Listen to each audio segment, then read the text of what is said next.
Muy buenas noches. Iniciamos hoy nuestra cuarta edición del programa Las Claves, que hoy, y a raíz de la Cumbre de Río, vamos a dedicar a los problemas ambientales en nuestro país. La pregunta que va a abrir el debate es: ¿hacia dónde va Colombia en materia ambiental? En el programa de hoy nos acompaña Antonio Caballero, como de costumbre, que comparte la dirección del programa, la doctora Cecilia López, economista, exministra de Agricultura y de Ambiente, fue senadora por el Partido Liberal hasta 2010 y hoy es asesora en asuntos sociales, económicos y ambientales. El doctor Gustavo Wiltes Chaus, profesor y consultor, especialista en Derecho Ambiental, dirigió el programa de reconstrucción de Popayán luego del terremoto de 1983 y fue fundador de la Red de Estudios Sociales sobre Desastres en América Latina, autor de numerosos libros sobre cuestiones ambientales. Está también con nosotros Alfredo Molano, repitente en el programa, columnista del Espectador, sociólogo y muy conocido por los colombianos por numerosos libros que ha escrito sobre la realidad del conflicto, sobre las comunidades más alejadas de este país. Queremos hacer la salvedad de que fueron invitados al programa el ministro del Medio Ambiente, el doctor Frank Pell, o en su defecto la viceministra Adriana Soto, pero hoy nos hicieron llegar un mensaje diciendo que por asuntos de agenda no podían hacerse presente. Todo esto para dejar constancia que el gobierno o un representante del gobierno está invitado al programa. Como siempre, vamos a empezar con un corto reportaje realizado por el equipo periodístico del programa, y que tiene como eje fundamental una entrevista con el profesor Julio Carrizosa, considerado como el decano del ambientalismo en Colombia, ecólogo reconocido y respetado urbi et orbi. Entonces veamos el reportaje y después sobre esta base abriremos el debate. Hace pocos días se cerró en Río de Janeiro la Conferencia sobre el Desarrollo Sostenible de Naciones Unidas. A diferencia de la Cumbre de la Tierra de 1992, la reunión que acaba de clausurarse no ha podido ser más decepcionante. No solo por la ausencia de los principales jefes del Estado del planeta, sino, sobre todo, por sus resultados. Terminó con un documento final de buenas intenciones sin ningún compromiso serio, sin agenda ni presupuestos, y con las grandes corporaciones contaminadoras revoloteando como buitres para apuntarse al nuevo negocio ambiental, según denunciaron los líderes de organizaciones como Greenpeace o Fondo Mundial para la Naturaleza. Colombia, a través del presidente Santos, presentó unas líneas sobre desarrollo sostenible que ni siquiera fueron incorporadas al documento final y un sorprendente anuncio de explotación minera de cerca de 18 millones de hectáreas con cuidado ambiental. Presentando así, como un gran logro, algo que debe ser obligación primordial de cualquier gobierno. Julio Carrizosa está considerado como el decano del ecologismo en Colombia. Impulsor en los primeros años 90 de una legislación sobre espacios y gestión ambiental sin parangón en toda América Latina. El país presentó como uno de los aportes a la conferencia de Río el establecer una serie de indicadores de avances hacia el desarrollo sostenible. Y al mismo tiempo se presenta un proyecto minero de gran envergadura, que significa un poco ordenar la minería, también en ese sentido es positivo, pero que significa también acelerar la extracción de parte del capital natural del país. Entonces uno no entiende por qué acelerar la extracción de minerales y de petróleo es una cosa buena para el desarrollo sostenible en Colombia. La minería puede considerarse, según Carrizosa, el primer problema en el deterioro del espacio natural colombiano. Hay por lo menos un consenso en que la minería sí está ocasionando problemas extremadamente graves en Colombia. Problemas que no sucedían inclusive desde hace varios siglos. Algún analista ha dicho lo que está sucediendo es algo semejante a lo que pasó en 1502 o 3, cuando los españoles y algunos alemanes entraron a buscar oro. Y en muy pocas décadas sacaron todo el oro que encontraron. Es una segunda invasión para extraer oro. Y eso en un país como Colombia, que es muy diferente ecológicamente a países mineros como Chile, como Perú. Somos un país extremadamente húmedo, en donde la población vive en un gran porcentaje encima de las cordilleras. A pesar de todo, para el ecólogo más prestigioso de Colombia, el panorama en materia de conciencia ambiental es positivo, sobre todo ante los preocupantes cambios climáticos que experimenta el país. Lo que ha sucedido en los últimos 2 años, esos cambios repentinos en el clima, esas lluvias intensas que no habíamos conocido hace muchísimos años, ha puesto también a la gente a reflexionar sobre la importancia de comprender, aunque no los podamos manejar, pero sí comprender lo que está sucediendo y tratar de adaptarnos a lo que está sucediendo en cuestiones como el cambio climático. Lo que sucedió en el clima en los últimos, yo diría 24, 30 y pico de meses, es muy extraño. Alguien me dijo que en algunos sitios había llovido 7 veces más de lo normal. Y eso tenemos que tenerlo en cuenta, porque lo mismo que llovió tanto, también puede dejar de llover por mucho tiempo, lo cual a mi modo de ver es todavía peor.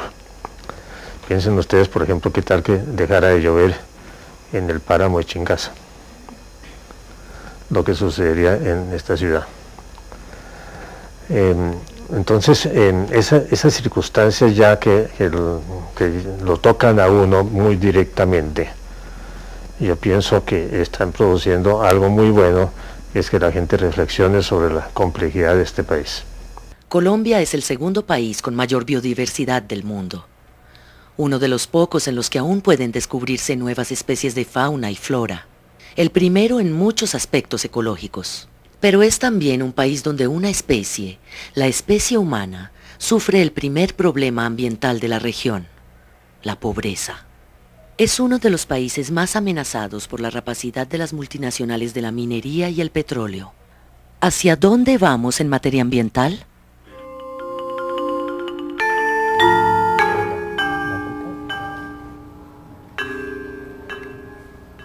Bueno, quedó planteada la pregunta y yo quisiera partir de la cumbre de Río, sobre la cual Antonio escribió en la revista Semana, que está circulando esta semana, valga la redundancia, citando a Georges Monbiot, uno de los más destacados defensores del planeta, diciendo que es el mayor fracaso del liderazgo colectivo de la Primera Guerra Mundial. ¿Por qué, Antonio? Porque lo que están haciendo los gobiernos en estas conferencias de la Tierra, estas cumbres de la Tierra, es simplemente, y eso me parece positivo, ¿sí?, reconocer que existe un problema, pero fundamentalmente no hacer nada por resolverlo. Los gobiernos son responsables de que no se haya hecho absolutamente nada desde los informes del Club de Roma de hace 40 años.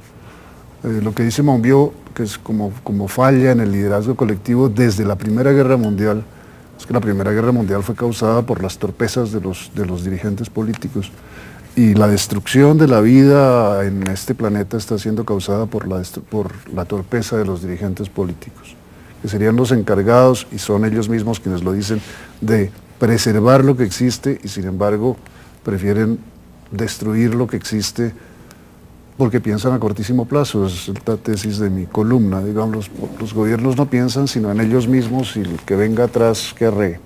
Como dicen en las próximas elecciones y no en las próximas generaciones. Cecilia, algo sobre qué le queda dicen que Río más 20 igual 0. Mira, yo creo que me quedan 2 cosas. Una que me parece que es una reflexión importante para el país y para el mundo, y es que cuando uno pone a competir el ambiente con la economía, gana la economía. Y lo único que yo recuperaría de la cumbre es el concepto de economía verde. No porque sea ninguna maravilla ni nada, pero ahí hay algo que trata de meter la economía, o sea, de meter la economía y la sostenibilidad en un solo paquete. Acabo de leer un artículo de José Antonio Campo que va a publicar, me saqué un ojo, porque este no es un tema fácil, pero sale de Río, en donde ve uno, lo interesante es que se está reconociendo que si no se junta la economía y la sostenibilidad, no vamos a ninguna parte, pero nadie sabe cómo. Para algunos, la gran sombrilla tiene que ser la sostenibilidad y entonces usted le mete la economía. Para otros es la gran sombrilla es la economía y usted le mete sostenibilidad. Pero lo interesante es que se reconozca que si las ponen a competir, mueren. Y lo estamos viviendo en Colombia. A ver, Alfredo, dicen además que, haciendo alusión a lo que dice la doctora Cecilia, que eso de hablar de economía verde es el nuevo consenso de Washington y que aquí no va a cambiar nada, mientras, como dice la doctora Cecilia también, los economistas no entiendan que la economía es un subsistema de un sistema superior que es la biosfera, la biodiversidad, y que mientras eso no se supedite y no sea como el tema mayor, el de conservar la naturaleza, estamos, por decirlo en palabras coloquiales, fritos. Fritos, es lo que dice Pepe Mujica, que a mí me parece que lo de la cumbre esta de Río, lo rescatable para mí es realmente el discurso de Pepe Mujica. Estamos totalmente de acuerdo. El consumo nos consume. Esa es en síntesis lo que el hombre dice y me parece válido, contundente y que pinta de cuerpo entero lo que pasó en la conferencia y lo que va a seguir pasando. Lo que es evidente es que detrás de todo esto lo que hay es una crisis del modelo, doctor. Sí, mira, la conferencia de Río había que comenzar a leerla desde la reunión del G20. En alguna reunión que yo tuve proponía que cambiáramos los gases de efecto invernadero por gas hilarante y habláramos del GGG20 y de Me Río más 20, porque realmente lo que pasó exactamente se sabía que iba a pasar. Y de hecho en el G20 salieron 450.000 millones de euros para el Fondo Monetario Internacional, pero sin embargo en los borradores de las conclusiones para Río más 20 se eliminó la posibilidad de crear un fondo de 30.000 millones de dólares para el llamado desarrollo sostenible. Entonces se sabía que eso iba a pasar y hay otro dato que es muy interesante y que mostraba que eso iba para allá, es que cuando Naciones Unidas, el PNUD, publicó el informe de Desarrollo Humano 2008-2009 que se dedicó al tema de cambio climático, se hablaba de que se necesitaba que los países ricos, y ahora hablamos un poquito sobre esa categoría de países ricos y pobres, que los países ricos le transfirieran hasta el año 2016 86.000 millones de dólares a los países pobres para que pudieran adaptarse al cambio climático. Y de eso se ha logrado hasta ahora una mínima fracción. Sin embargo, en el mismo momento aparecieron en efectivo 3.3 millones de dólares para la crisis financiera internacional.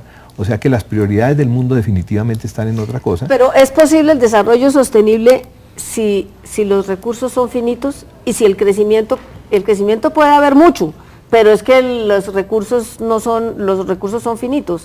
¿Eso no es un poco una ilusión que nos estamos haciendo? Yo creo que lo único que yo siento importante en el debate mundial es que se está cuestionando el modelo. Lo están cuestionando, ahí cae el consenso de Washington, porque los europeos se han tenido que comer los costos de su propia receta, pero ahí se abre una oportunidad de meter, por ejemplo, el cuidado, que es otra manera de hablar del ambiente. El cuidado que ha sido totalmente descuidado, el cuidado de la gente y el cuidado de los ecosistemas que son los que ayudan a que la gente pueda vivir bien. Ese es un concepto que se está tratando de meter en la economía, ¿sí? Y ahora está toda la discusión de la economía verde, es decir, lo interesante es que es una oportunidad, puede que Río sea un fracaso, pero y yo estoy de acuerdo contigo, lo rescatable es el discurso de Mujica, entre otras cosas la felicidad, volver a hablar de esas cosas que la economía ha dejado por un lado, el cuidado, vivir, los valores. que no necesariamente es tener cosas. Exacto, que no es tener cosas y como el consumo, todo ese tipo de cosas. Pero lo que me parece interesante es que hay un gran debate sobre el modelo, que parece que aquí no pasará nada, después entramos al caso colombiano, pero se abrió un debate mundial que hay que aprovechar. Yo creo que ese debate existe desde hace muchísimos años. Ese debate lo abrió el Club de Roma hace 40 años, sí, pero con los límites al crecimiento. Sí. Pero es un debate que se ha repetido y repetido una y otra vez en todas las cumbres sin que eso haya llevado a ninguna conclusión. Lo único tal vez la firma del protocolo de Kioto, que a continuación fue desfirmado por el presidente de los Estados Unidos. Pero tú no crees que hay un momento distinto ahora que la sociedad es un actor. Se está hablando más, es cierto que se habla más ahora que hace 40 años, cuando solo, pero no me parece que sea un actor la sociedad, al contrario, creo que la sociedad lo único que recibe a cambio de su preocupación creciente es retórica de parte de los gobiernos. Pero tú no crees que la primavera verde ha sido... Yo creo que sí hay un actor. Yo creo que sí hay un actor nuevo a nivel global y a nivel del territorio colombiano, y es lo que antes consideramos un mero escenario, hoy se volvió un actor. Es decir, los ecosistemas se volvieron actores, el río se volvió actor, la ladera se volvió actor, y yo creo que eso es lo que está marcando en este momento la diferencia, que la tierra está hablando de manera clara y contundente, y además está demostrando que esa idea de que tenemos de que vamos a salvar el planeta pues es absurda, porque realmente a lo máximo que podemos esperar es a que el planeta nos salve a nosotros y conserve el interés en salvarnos, pero lo que vemos, y el cambio climático resume todos los efectos de eso, es que el sistema inmunológico de ese ser vivo que es la Tierra está actuando para deshacerse de una plaga, y desafortunadamente la plaga somos los seres nosotros. humanos. Bueno, la Tierra habla en términos de desastres, de terremotos, de catástrofes naturales, pero estamos hablando del actor social. Usted que se conoce este país de norte a sur y de sur a norte y de occidente a oriente, y que conoce las comunidades, en el caso de La Colosa, por ejemplo, en el caso de Santander, por ejemplo, en el caso de Santurbán, en el caso de Villa de Leyva, que donde además es paradójico que Ecopetrol quiera construir unas estaciones de bombeo cerca a una riqueza arqueológica. ¿Usted cree que la gente va a cada vez más a movilizarse para hacer valer sus derechos? Porque no siempre los intereses de los gobiernos coinciden con las necesidades y los intereses de las localidades, de las comunidades. Es que la gente somos nosotros aquí, sí, ¿no es cierto? Pero la gente de allá, las comunidades afectadas, la gente del Cipí, la gente de Cimití, de cualquier pueblo, es otra gente. Es otra gente que está siendo afectada, pero está siendo afectada de una manera brutal. Es decir, en Cimití o en el Cipí entran las retroexcavadoras, entran con fusiles, ¿no es cierto?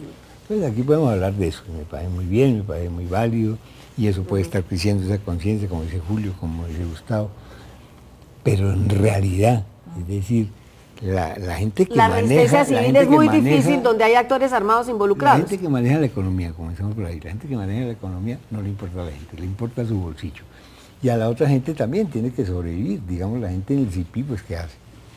Se mete con una batea, pero ¿quién lo deja meter con una batea? El de la retro. Poderoso. ¿Y quién lo deja meter con la retro? Pues el alcalde, el policía. Entonces la cosa es muy delicada, lo que está sucediendo es muy delicado. Hablemos, bueno, ya pusimos sobre el tema, sobre el tapete, el tema de la locomotora minera, y sabemos que son muchos los estragos, los daños, es decir, hay más dudas, interrogantes e inquietudes sobre la locomotora minera que certezas, entre otras porque nos las han vendido como la locomotora de la prosperidad, pero lo que vemos en Cesar, lo que vemos en Guajira, en la minería del carbón, la minería del ferroníquel, no vemos sino miseria, los indicadores sociales son los más bajos, nos vamos a quedar sin el pan y sin el queso, estamos abocados a una catástrofe ambiental si seguimos encaramados en la locomotora minera en la realidad, mientras el discurso del ambiente se queda en eso, en retórica. Es que lo que dice Julio es cierto, es decir, 1502, 1503 comenzaron a sacar oro, ¿no es cierto? Sacaron un oro y dejaron el hueco, y para allá vamos. Es decir, lo que está sucediendo en el Cesar es escandaloso. Es decir, van a correr un río, van a meterse en los resguardos, van a ampliarse, van a hacer otro ferrocarril. No, es decir, y los empleos que producen localmente, Cecilia, son mínimos, realmente son mínimos. Ofrecen 10.000 y dan 400. Miren lo que está pasando ahí en Puerto Libertador, entre los obreros chinos y los obreros colombianos. Importamos mano de obra para las labores mineras. Eso pues no se haga visto. No, yo creo que se quejan en Puerto Gaitán de lo mismo en la explotación petrolera. Sí, claro. Sí. Mira, yo creo que aquí a mí quedó en evidencia total qué es lo que quiere el gobierno y qué es lo que quiere la élite de este país, que es crecer, y como lo único que está pintado para crecer es la minería, para allá nos fuimos, y con inversión extranjera y sin límites. Mire, hubo una reunión en estos días en donde se suponía que era un panel sobre la minería y la sostenibilidad. Como no fue el ministro de Medio Ambiente, no se habló de sostenibilidad, y el ministro de Minas habló de lo de él. O sea, para mí quedó en absoluta evidencia que la sostenibilidad no es un tema del modelo del gobierno. Al gobierno no les interesa. Pregunta, ¿hay ministro de Medio Ambiente? Hombre, yo creo ¿hay que una institucionalidad ambiental? Es una lástima. Mira, No, a mí me duele mucho porque yo fui la segunda ministra de Medio Ambiente. A mí me tocó después de que Manuel hizo esa labor tan impresionante, y Julio y todo este grupo de gente. Y yo llegué a un ministerio que tenía 17 personas. Y logramos hacer unas convocatorias y trajimos lo mejor que había en Colombia de gente que supiera del tema. Y logramos que no se metieran los políticos. Se hizo un ministerio que empezó a coger fuerza, Y de pronto esta cosa se ha desmoronado y no ha vuelto a resurgir. O sea, la sola creación del ministerio no ha reaccionado. Dicen que la señora que maneja las licencias ambientales lo está haciendo muy bien, yo no sé, pero lo que yo siento es que él no tiene ni el apoyo político porque al presidente no le interesa, ni los recursos del Ministerio de Ambiente siempre han sido de cooperación externa, ni la gente, porque la gente buena ¿dónde está? Está en todos los organismos internacionales que tienen en el Banco Mundial, todos ellos se llevaron toda esta gente que se preparó. O sea, aquí no les importa. Y a mí me parece terrible que el presidente haya sacado lo de la minería como una gran cosa. Eso yo no lo logro entender. No es únicamente la minería. Es la reforma de justicia. El Ministerio de Ambiente, por ejemplo, se opone a la construcción de las carreteras de la prosperidad, las autopistas de la prosperidad, porque tienen un efecto dañino sobre las aguas. Inmediatamente el presidente entra a decir que no, que de todas maneras se harán las autopistas de la prosperidad. Es decir, el Ministerio de Ambiente no es que sea inexistente, sino que no pertenece al mismo gobierno. Esa es la mejor manera de escribirlo, creo. Ahora, pero yo me pregunto, es que no se dio cuenta de que nos íbamos a dar cuenta en la reforma y en la presentación de estas 17 millones de hectáreas. ¿Sí todos simultáneamente sacando pecho diciendo de los objetivos del milenio que finalmente quedaron enunciados y no hay resultados, no hay metas concretas, es sacar pecho por la retórica y nada más. Darle 17 millones, protegerlas y decir los polígonos, como ellos llaman, donde hay oro, donde hay hierro, donde hay no sé qué. Eso significa que inmediatamente se abre la puerta para una invasión masiva de esos territorios. Ese fue el mensaje. Es decir, hoy deben estar todos los Pero haciendo la abogada del diablo, lo que dicen es que diseñar eso, como, claro, son demasiadas millones de hectáreas, como son estratégicas, lo que hace es crear como un sistema de protección. ¿Quién va a proteger bueno, eso? No tengo ni idea, estoy diciendo que eso es lo que dicen. En esos 202 bloques, ¿hay algún policía, algún funcionario? ¿Y qué hace un funcionario con un revólver frente a una ametralladora que llega con la retroexcavadora? ¿Qué hace? Pues nada, pues diga, señor.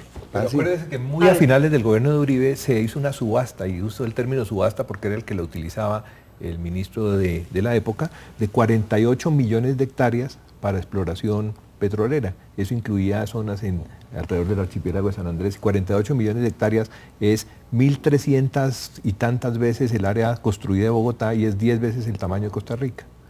Entonces, imagínate tú dónde pueden estar las prioridades.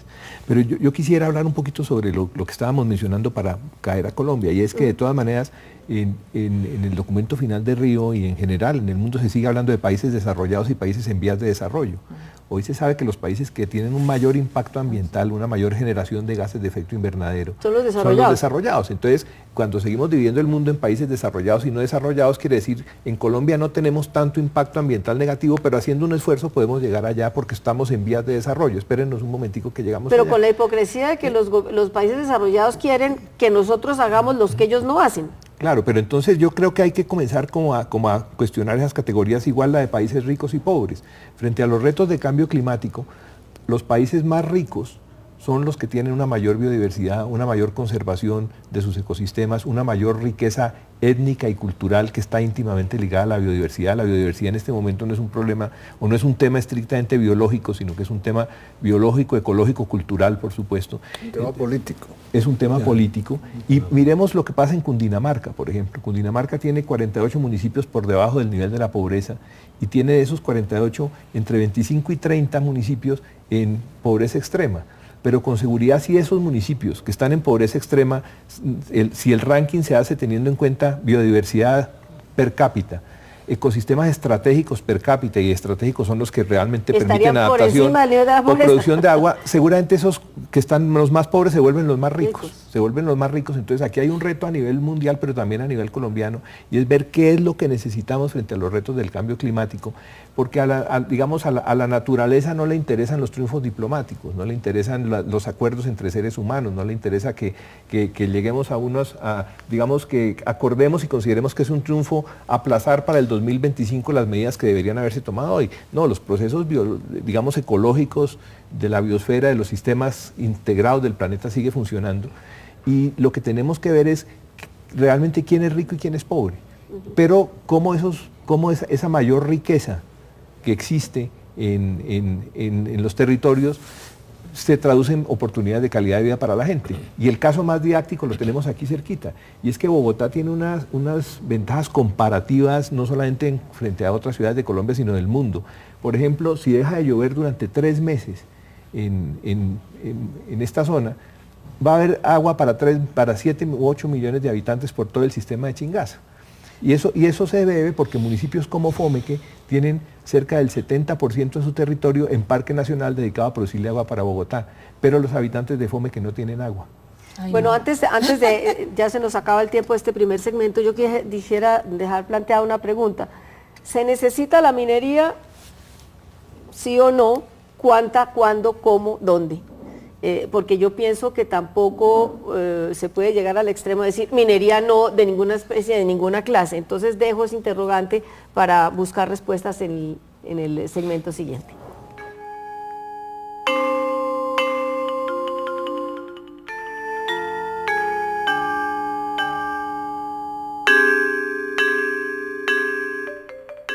Los niñas y niños de 0 a 5 años contamos contigo. Por eso, danos todo tu amor. Léenos cuentos, cántanos canciones, cuéntanos historias. Anímanos a descubrir. ¡A pintar! ¡A vestirnos! ¡Y a comer solos! Corrige nuestras travesuras con calma y con amor. Habla siempre con nosotros, ten en cuenta lo que decimos. Porque todo lo que nos enseñas, con el amor y los cuidados que nos das, nos sirven de ser siempre. Los niños y las niñas de 0 a 5 años cuentan con nosotros. El desarrollo integral en esta edad es muy importante para sus vidas, ya que se forman sus fortalezas físicas, sus habilidades para pensar, hablar, aprender y se construyen sus valores. De 0 a siempre. Atención integral a la primera infancia. Su vida. Muchacho, no olvides que las grandes ideas parecen locas mientras no se realicen. Su pensamiento. Señores, tenemos toda nuestra autoridad para seguir nuestros propios caminos. Su lucha por la libertad. Porque la libertad del nuevo mundo es la esperanza del universo. Él determinó el curso de una nación y de un continente. Dirigida por Jorge Ali Triana. Cobardes. Cobardes. Y con la actuación especial de Pedro Montoya. Sí, están despejados los caminos hacia Venezuela. Pero no descansaré hasta que no llegue a Caracas y vea a mi patria libre del yugo de Monteverde. Bolívar, el hombre de las dificultades. Sábados, 9:30 de la noche. Canal Capital. Televisión más humana. ¿Quiénes pueden ser? Todo el mundo. Los derechos humanos son esas cosas con las que uno nace, como la libertad y la igualdad, también esas cosas que uno elige, como la religión y los pensamientos. Cuando luchamos contra una injusticia nos convertimos en defensores y defensoras de los derechos humanos. Para mí, cualquier persona puede ser un defensor de los derechos humanos.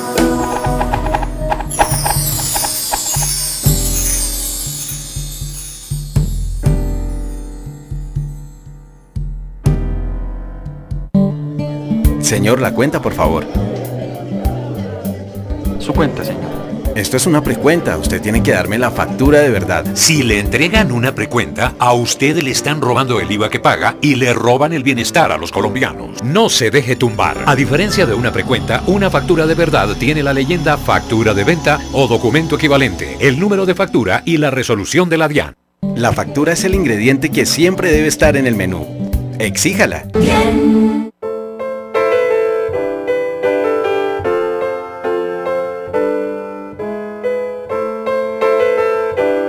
Un régimen que abre cárceles y cierra escuelas no puede ser modélico. Camila Vallejo. Canal Capital. Televisión más humana.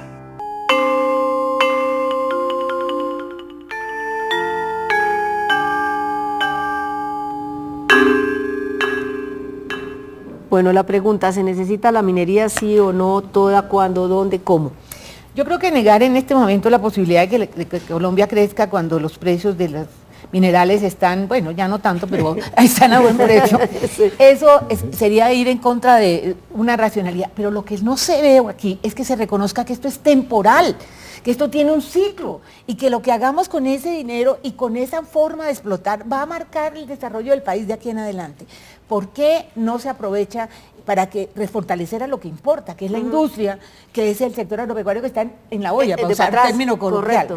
Y sin embargo están convencidos de que eso les va a durar cuando ya los precios internacionales van a empezar a bajar por todo el problema global que tenemos de crecimiento de la economía. Y además no hay la conciencia de que el costo ambiental se vuelve un costo económico. Y ahora, lo más grave de la minería, yo cojo una tesis de Manuel Rodríguez, me imagino que ustedes la comparten, que es que las consecuencias graves no son solamente las ambientales, sino las de la violencia. Surge una nueva fuente de un nuevo paramilitarismo, porque entonces van a llegar las grandes multinacionales que como el Estado no las puede proteger, vuelven y pagan esto y vuelve a haber un nuevo ciclo de violencia en Colombia. Pero de hecho ya están metidas las BACRIM y las FARC y todo. Usted que conoce el país, cuéntenos cómo ha visto eso en las regiones. Dicen el oro es la nueva coca. O sea, hay una relación histórica de eso. En los años 80, cuando de golpe hubo una gran oferta de coca en el mercado, se bajó el precio y la gente se fue al Naquén, se fue a Taraira.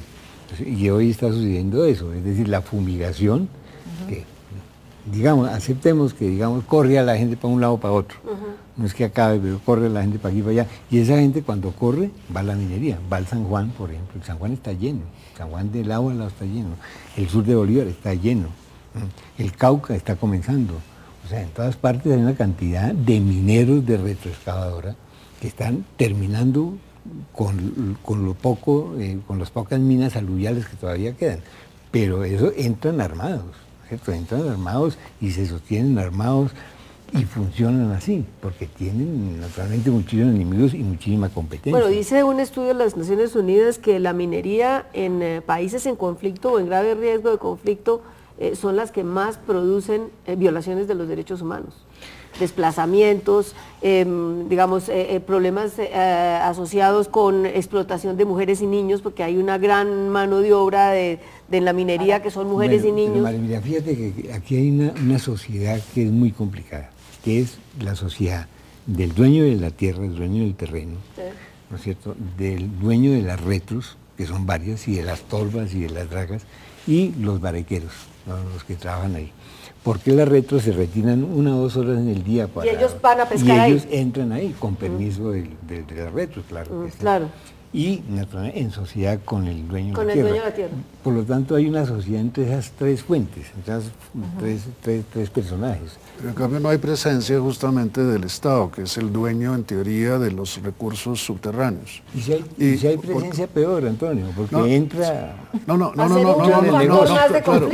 entra en el negocio, exactamente, entra en el negocio, se corrompe, pero ese es el problema fundamental para el control político de la minería, como lo es para el control de la droga o para el control de la ganadería, la ganadería extensiva que está acabando también con los bosques en Colombia, que el Estado no tiene ningún control salvo el control que le permite a sus agentes venderse. El problema de la riqueza, del subdesarrollo, está en que esa riqueza no se puede defender ni se puede aprovechar. Eso genera corrupción, violación de los derechos humanos, violencia, etcétera. Doctor, mira, la pregunta inicial tuya es, ¿podemos decir no a la minería? Pues yo creo que sería muy difícil, no solamente por el tema de los precios, que por supuesto es un incentivo enorme en este momento, sino porque hay una cantidad de necesidades humanas que se satisfacen directa o indirectamente a través de lo que sale de la tierra, de lo que sale del fondo de la tierra. Pero aquí entramos un poco a mirar las categorías de minería legal e ilegal, porque miramos como minería legal exclusivamente la que ha hecho unos trámites y unos papeleos ante el gobierno y se ha legalizado con el Estado, pero la legalidad no solamente se puede mirar frente al Estado, hay que mirarla frente a los ecosistemas y hay que mirarla frente a las comunidades. Cuando hubo las crisis de inundaciones acá cerca de Bogotá, muchísimas de las urbanizaciones y de la infraestructura afectada era totalmente legal entre el alcalde y el promotor de la obra, pero no se habían legalizado con el río. Entonces, lo que vemos y por eso el concepto de desastre natural realmente hay que mirarlo muy con lupa. Lo que miramos es que después de que entre los seres humanos... ¿Es un desastre natural provocado por los desastres que hacen los seres humanos con la naturaleza? Es el hombre que le pegan 18 tiros y el médico forense dice que es muerte natural, y cuando protestan dice, pues ¿cómo muerte natural? Dice, es que era natural que se muriera. Pero por supuesto es natural que si nos metemos dentro de los terrenos que el río ha reservado para poderse expandir en zonas de lluvias intensas, pues es natural que se genere una inundación, porque, como te digo, ha habido una legalización entre el promotor de la obra y el alcalde, pero no con el río. Entonces el río vuelve por el CBY. Dice, ¿yo cómo voy aquí? Y resulta que se manifiesta esa través de una inundación. ¿Qué responsabilidad porque siempre el Estado es el culpable mayor de todo, porque finalmente pues es el que todo lo controla, lo regula, etcétera? Pero ¿qué responsabilidad le cabe al sector privado en todo esto que nos está pasando? Mucha porque el sector privado, y en el caso colombiano, el sector privado tiene una relación con el poder muy clara. Sí, eso lo sabemos. Siempre están del lado del poder, no importa si está pero por Dios, oigan a los presidentes de los gremios para que vean cómo se acomoda. ¿Sí? Bueno, entonces, el sector privado forma parte de este modelo, no hay ningún cuestionamiento, porque para ellos también la idea de que la economía crezca y que aumenten los beneficios y que se traiga capital internacional es lo que juega. No les importa el empleo porque ellos están divinamente empleados, ¿sí? No les importa la desigualdad porque se benefician. ¿Quién se beneficia de la desigualdad? Muchas veces los sectores privados, los sectores más poderosos. Yo creo, mire, en esto de la economía verde, hay una cosa que me pareció interesante, porque el peso de la responsabilidad, claro que cae en el Estado, pero le cae mucho más al sector privado, y piensan que si hay algo que se puede hacer en términos de que haya una nueva revolución tecnológica, que haya una nueva estructura del consumo y de la producción, es el sector privado el que tiene que asumir una responsabilidad muy distinta a acelerar el consumo, a quedarse todo en el mercado, etcétera. Eso me pareció interesante de la visión, no lo digo Río, pero sale un poco de los análisis de la economía verde. Perdón, de la economía verde. Yo no sé, pero fíjate, digamos, el planteamiento es válido, Cecilia, pero ¿qué es eso de la responsabilidad social? No, eso me hables de eso, que eso sí me... No, a mí sí me da pena. No, acabemos con eso, porque la responsabilidad social es violar la ley laboral, no pagar impuestos y mandar a unos niñitos de vacaciones a Cartagena. Hay dos frentes, uno el de la escuelita, el de la pintura, el de la carreterita. Claro, pero aparecen como donaciones en los libros de contabilidad y se los hacen exenciones por el otro lado. Y otra cosa es la publicidad que hacen sobre esa escuelita, sobre esa... ¿Qué tal la que está haciendo una gran empresa de petróleo? ¿Ustedes han visto? No, a mí eso me parece... Hemos oído, yo apago el noticiero. No, a mí me pone los pelos de punta. También. Bueno, somos bobos. ¿Creen que somos bobos? ¿No creen? Pero es que no es que crean que somos bobos, es que somos bobos. Claro. Tienen toda la razón. ¿Tú no crees que nos estamos despertando, Antonio? ¿Tú no crees que hay algo de eso? Yo quiero volver a una cosa que me parece importante, y es que vuelvo a los temas, a los retos de cambio climático, que además no se presentan en un escenario en blanco, sino se presentan en un escenario donde hay una crisis financiera internacional muy grande, y eso tiene que ver con el tema del oro. Es decir, cada vez que baja el dólar o que baja el euro, las posibilidades de que un campesino en una zona aurífera pierda su parcela son más grandes, porque resulta que ahora la idea es invertir en oro. Sí. Y ese gran oro no es para hacer aretes ni nada, es para guardarlo como una inversión de largo plazo.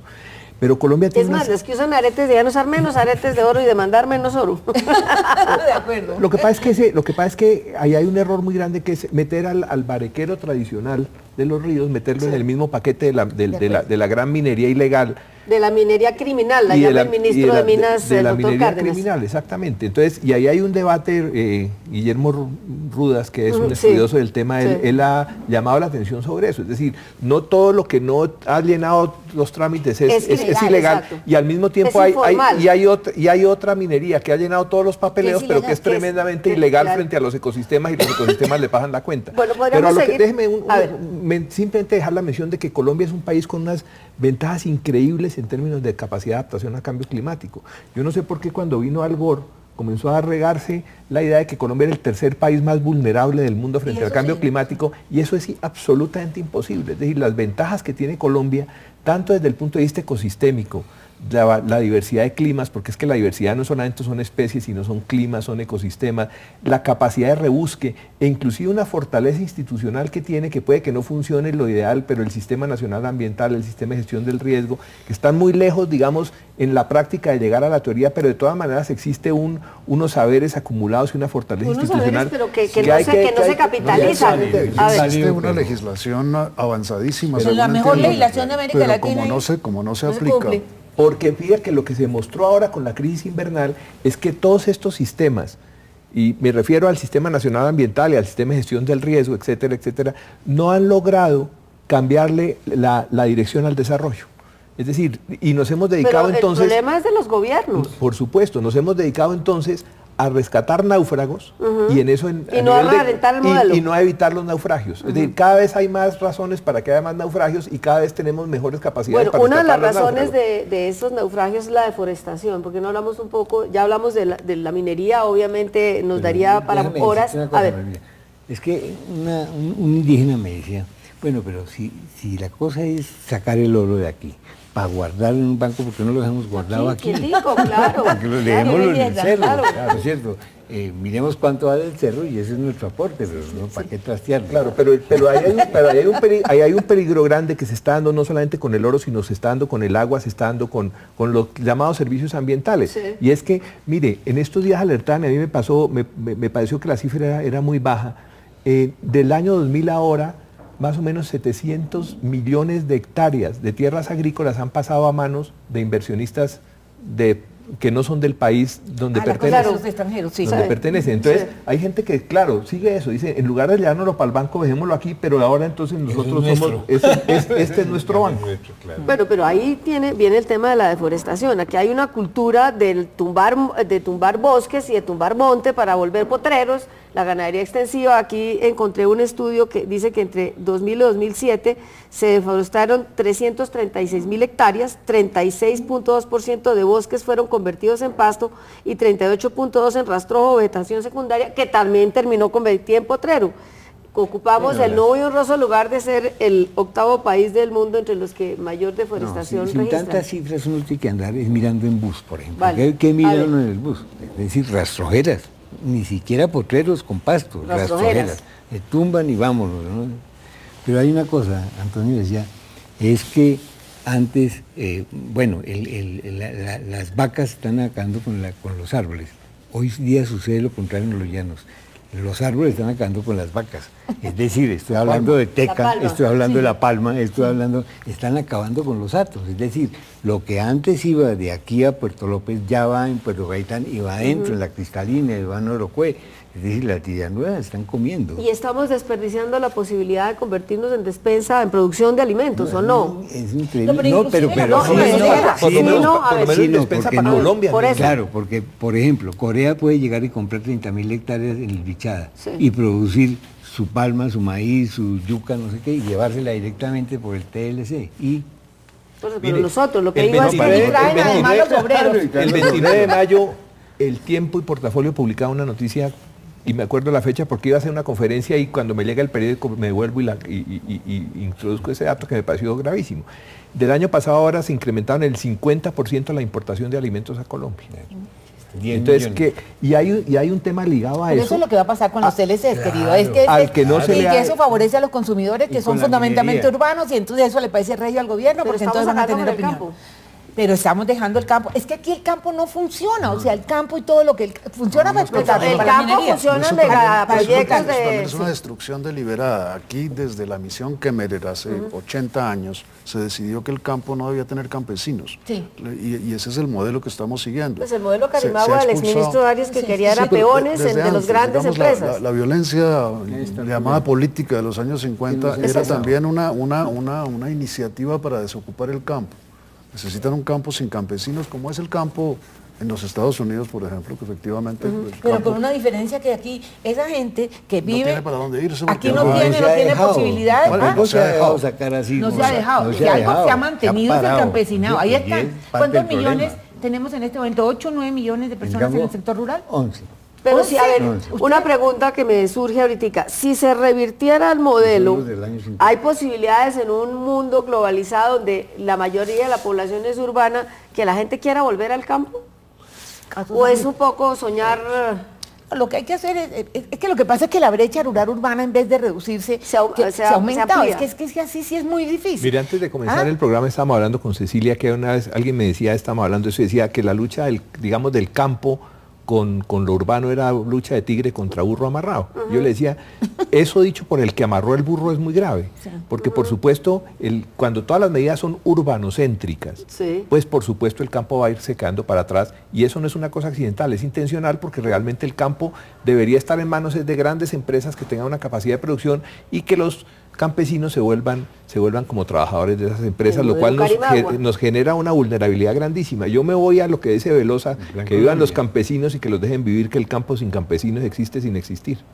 Sí. Yo quisiera hacerles una pregunta, si en manos de ustedes estuviera decidir, bueno, ¿cuál es el mayor reto a enfrentar para hacer una reversión, a ver si logramos como enderezar la dirección en que llevamos? ¿Qué haría? ¿Qué haría Cecilia? Por ejemplo, usted que fue ministra de Ambiente, ministra de Agricultura, si en sus manos estuviera tomar una gran decisión que pudiera significar un punto de quiebre, ¿qué decisión tomaría? Bueno, yo sigo pensando que el problema más grave del país es la desigualdad y que eso es el gran lío para todo. Yo creo que si uno quiere realmente hacer algo en términos de desigualdad, tiene que cambiar el modelo económico. O sea, yo lo que haría en este momento es aprovechar una coyuntura de la minería, mirar los límites viables, coger esa plata, ponerles impuestos, meterle una transformación productiva al campo y una transformación productiva a la industria y juntarlos. Ese cuento que aquí están las materias primas y aquí está la transformación, no, para empujar el campo. Es decir, a mí me parece que en ese momento estás generando una modernización del sector rural y estás haciendo una cosa que es inevitable, que es la transformación del sector servicios, entre otras cosas, y del sector de la industria. Eso está paralizado.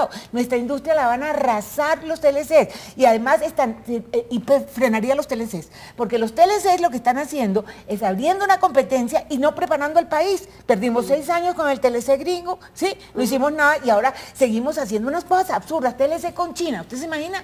No quedan ni las plumas. TLC con Corea, acaba con los carros. Entonces me parece que hay que cambiar el modelo. Eso puede sonar muy teórico, pero cambiar el modelo en el sentido de aprovechar la coyuntura de la minería, sabiendo que eso tiene un límite ambiental, límite de todas maneras, y en tiempo, y meterle plata fuertemente a una transformación productiva en el sector industrial y en la agricultura.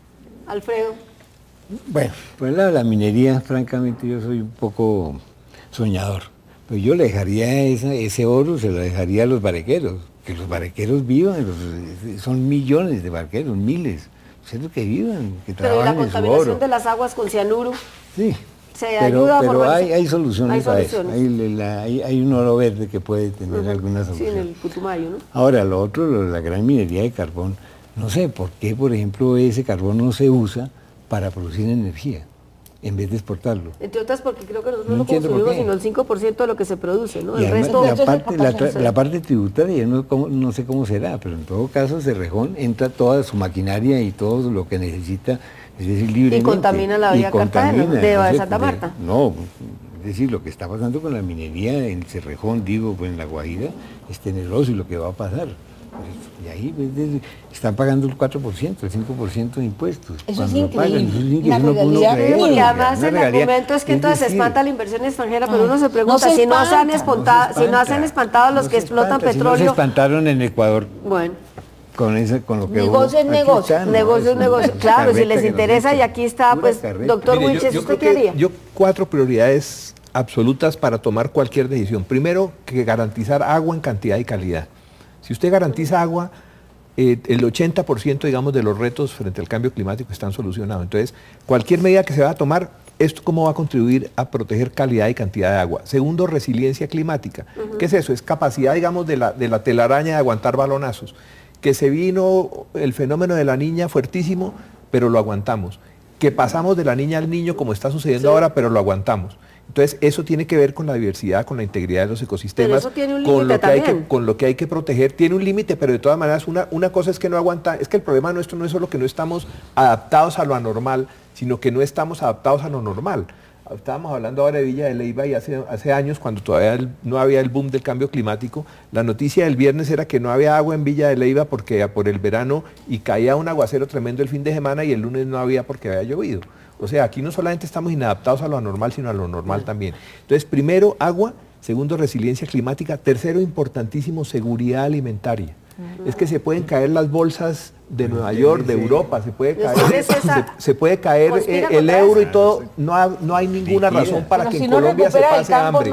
Pero mire, y aquí hay un tema que ha pasado de agache, pero fue en mi concepto el gran ensayo, por lo menos procedimental, para lo de la reforma de la justicia, fue la aprobación de la ley de patentes vegetales, que expresamente se aprobó sin leerla y sin saber las consecuencias que eso puede traer a Colombia. Eso es un tema que no entremos ahora porque se da un tema para otro, ¿no será que es que estamos vendiendo toda nuestra diversidad para que hagan negocios con nuestra diversidad? Y la otra prioridad fundamental es identidad, pero identidad que tiene que partir de la base de que la gente sienta que es dueña de su territorio, que le pertenece su territorio, porque no solamente estamos hablando de la gente que es desplazada físicamente, digamos, sino que es desplazada en su propio territorio porque ha perdido la capacidad de controlar, digamos, lo básico de ese territorio, empezando por la seguridad alimentaria. Entonces yo creo que cualquier decisión, ya dijimos, la minería no se va a vetar, la minería hay que saber dónde hacerla. Es hacer una planeación estratégica. Es en dónde se hace. Alguien me hablaba una vez de minería responsable en páramos, es como sexo seguro con niños.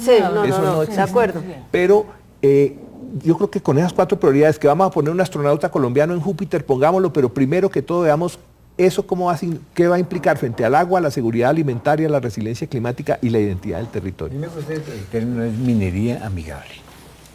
Es amigable del gobierno. Es amigable de las multinacionales. Todo esto que no me ha gustado, yo creo que viene de una cosa que dijo Cecilia López. Evidentemente lo primero que hay que hacer es denunciar y renegociar todos los tratados de libre comercio con economías muchísimo más poderosas que la economía colombiana. No se puede negociar un tratado, no se puede llamar libre a un tratado de comercio entre la economía norteamericana o la de Europa Occidental, de la Unión Europea, o la del Japón con Colombia, y ni siquiera en el caso de Corea, o todos los que estamos firmando. Estamos entregando, por el Tratado de Libre Comercio, por los tratados de libre comercio, se entrega todo en Colombia, se entrega el campo, se entrega la industria. No hay posibilidad de tener seguridad alimentaria, como dice Gustavo, si el campo se ha entregado o a la palma africana o a la teca o ya en grandes cantidades a propietarios extranjeros, coreanos y eso está sucediendo a causa de los tratados de libre comercio. Mientras no se decida, pues no se tome una decisión de Estado de renegociar esos tratados que pueden ser beneficiosos para una ínfima minoría de colombianos, yo creo que no se puede empezar por ninguna parte. Déjeme decir algo. En el Tratado de Libre Comercio con Estados Unidos, la posición que yo defendí como del Partido Liberal fue siempre: esta negociación, esto se va a aprobar, pero que quede claro que se negoció mal. Estados Unidos sacó el azúcar y nosotros no sacamos nada. No sacamos el arroz, por ejemplo, de la negociación, que va a haber la catástrofe. Nada, no sacamos nada. ¿Y qué pasó? Que el Partido Liberal, los lecheros, por el presidente Gaviria empezando, cuando llegó la hora, resolvieron aprobarlo y nos dejaron colgados de la brocha, después de que habíamos trabajado 6 meses con él al lado diciendo, se está negociando mal, se está negociando mal. Mira, ahí están protestando los ganaderos. No dijeron ni pío en el momento que tocaba. Bueno, nos está marcando el cronómetro y yo los veo todos muy pesimistas, me incluyo dentro de los pesimistas, pero de todas maneras el doctor Julio Carrizosa al final del segmento que vimos inicialmente dice que hay algo rescatable, que es que está creciendo la conciencia de la gente sobre la importancia de conservar y cuidar el medio ambiente. ¿Están de acuerdo con la tesis, sí o no? No, a mí lo que me parece importante es que la gente esté reaccionando, no solamente por lo ambiental, pero a mí me preocupa que está separado lo del cambio climático de lo del tipo de modelo. ¿Sí? Es decir, una cosa es la tragedia del cambio climático y otra cosa es el modelo económico que contribuye, no, eso no se ha ligado. A mí me parece importante que la gente participe, pero yo siento que no tenemos institucionalidad, que es sin institucionalidad, y ahora sí se nos quebró todo, nadie cree en sin voluntad política. Y sin voluntad política, eso no está en la cabeza del presidente, a mí me da mucha pena, él no, la cosa sostenible no. Mientras eso siga así, la cosa es complicada. Estoy relativamente de acuerdo con Julio, es decir, hay reacciones que me parecen valiosas, valientes, Santurbán, La Colosa, se está creando, van al San Andrés, en el Pacífico se va a crear un gran movimiento, es decir, hay reacciones. Eso es indudable. Y eso es importante. No, inclusive incluyo a la gente de Chía, y Villa de Leyva. Mire, cuando sale el concepto de desarrollo sostenible, uno se pregunta eso qué es, cómo se hace. y yo creo que Colombia y América Latina están llenos de pequeñas muestras de cómo se hace eso que se llama desarrollo sostenible. Y habría que buscar eso para replicarlo. Inclusive hay ejemplos de pactos en que han llegado empresas grandes, empresas multinacionales con comunidades y que han logrado, digamos, como aterrizar en hechos concretos qué es eso de responsabilidad social. Mi gran inquietud es por qué, por ejemplo, las estrategias de los campesinos y de los pescadores del Bajo Sinú, que además son herederos de la sabiduría de los zenúes, ¿por qué esas estrategias no se convierten en política pública? ¿Y por qué las políticas públicas van precisamente en contra de todo eso? Es decir, el cómo se hacen las cosas está requete inventado, pero ¿por qué eso no se vuelve política pública? Cucharadita antes de que me echen a mí la cuchilla. El peligro de los arreglos con las comunidades es que las compran para hacer las explotaciones. ¿Qué está pasando con las licencias? ¿Qué está pasando? Que las multinacionales tienen chequera. A ver, peligrosísimo. Las multinacionales y también las empresas nacionales y locales. El soborno es el sistema más habitual de relaciones dividen las comunidades entre y cooptan a unos líderes. Y el sector privado, los empresarios privados, tanto multinacionales como nacionales. Yo creo que mientras no se recupere el control del Estado sobre la economía, en vez de que se le entregue bueno, como se entregó con el consenso de Washington hace tiempos y como se está entregando ahora con el nuevo modelo de los TLCs, no hay posibilidad de hacer ningún paso positivo. Bueno, quedaron planteados sobre la mesa diferentes temas, muchos interrogantes, más pesimismo que optimismo, pero de todas maneras hay que empezar a pensar sobre los graves problemas de este país. Los invitamos al próximo programa, les agradecemos habernos acompañado en el de hoy. El próximo programa haremos un balance sobre lo que ha sido el gobierno de Juan Manuel Santos. Sintonícenos todos los martes a las 8:30 de la noche por Canal Capital. Buenas noches, muchas gracias.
Eventos.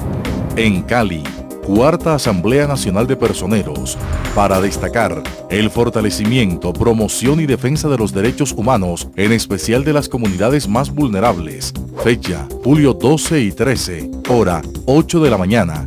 Lugar, Universidad Javeriana, sede Santiago de Cali.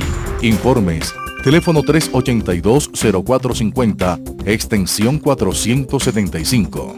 Página web www.fenalper.org. Correo electrónico fenalpercolombia@gmail.com. En el país, convocatoria de subsidios de vivienda de interés social rural 2012. Para destacar, los alcaldes y gobernadores deben presentar, en calidad de oferentes, los proyectos de sus comunidades pertenecientes a los niveles 1 y 2 del CISBEN, resguardos indígenas, comunidades afrodescendientes, raizales y parenqueras, para construcción de vivienda rural nueva o para mejoramiento de las viviendas ya existentes. Fecha límite para presentación de proyectos, julio 31. Informes, Banco Agrario. Página web www.bancoagrario.gov.co, sección Programa de Vivienda. Correo electrónico convocatoria BISR 2012@bancoagrario.gov.co. El siguiente programa es para mayores de 18 años. Puede contener escenas de sexo y violencia. Clasificación adulto.